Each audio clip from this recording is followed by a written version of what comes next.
There is dangerous brinkmanship unfolding in the Middle East, isn't there? What some might call playing chicken with nuclear bomb technology. President Trump has issued stern warnings to Tehran that he will return with devastating force if Iran revives its nuclear ambitions. Yet even after American B-2 bombers struck Iran's most fortified nuclear facilities, the head of the International Atomic Energy Agency warns that Iran could resume enrichment in a matter of months. This is a moment to ask, what does it mean to try to bomb away a nuclear program, and is military coercion, however overwhelming, enough to halt the strategic ambitions of a state determined to acquire the means to make a bomb? Iran's nuclear program has long been a source of global anxiety until under the 2015 deal, which Trump unilaterally abandoned in 2018. Why? Iran agreed to strict limits on enrichment, capped at 3.63%, far from weapons grade. In retaliation for sanctions and the collapse of that deal, Iran began enriching uranium to 60%, just short of a technical step from the 90% required for a bomb. Trump insists that military strikes can end this threat. His administration authorized attacks using B-2 stealth bombers equipped with massive ordnance penetrators to target Fordo, Natanz, and Isfahan, Iran's core nuclear sites. He described the outcome in characteristic terms, obliterated like nobody has ever seen before. But is that truly the case? It seems not. The Pentagon's own Defense Intelligence Agency was more cautious, estimating the strikes might set Iran's program back by mere months.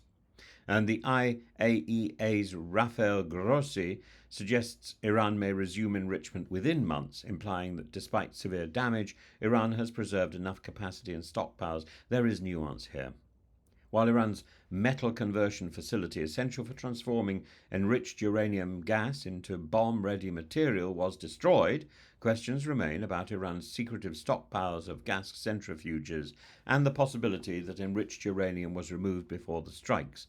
Trump's claim of total obliteration clashes with intelligence reports described extensive but not terminal damage. And today there is evidence of cars and diggers and various paraphernalia assembling outside these sites that have been bombed by America, suggesting that Iran is now assessing the level of damage, and it doesn't seem to be too high. Iran's deputy foreign minister has called the US threat of renewed bombing the law of the jungle, and Tehran insists on its right to enrich uranium for peaceful purposes and frames Western demands for zero enrichment as colonial arrogance. Iranian strategy seems clear: maintain the capacity to rebuild, even underground, even under sanctions, and leverage that threat in negotiations. The IAEA has warned of Iran's ability to restart enrichment quickly, and Tehran's parliament even voted to suspend cooperation with the nuclear watchdog in protest at perceived bias towards Israel and the US. And this is a regime that has survived decades of isolation, internal dissent, and external pressure. It will not abandon its nuclear ambitions lightly.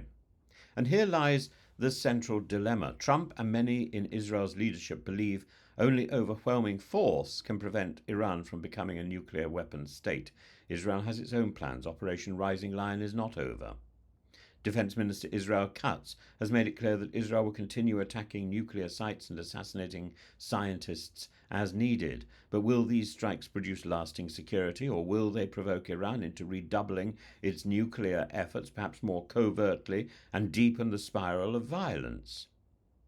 Trump's administration has offered a return to negotiations, but only if Iran accepts the threat of further attacks hanging over any talks. Tehran has said that's unacceptable, and in fact Tehran has specifically said it's interested in talks only if the attacks by the US are taken off the table. And so the standoff continues, with Iran hedging its bets and the US threatening renewed bombing and Israel preparing for further strikes. We must recognize that playing chicken with nuclear technology is a uniquely perilous game. Iran's nuclear program is not a single facility that can be bombed into dust.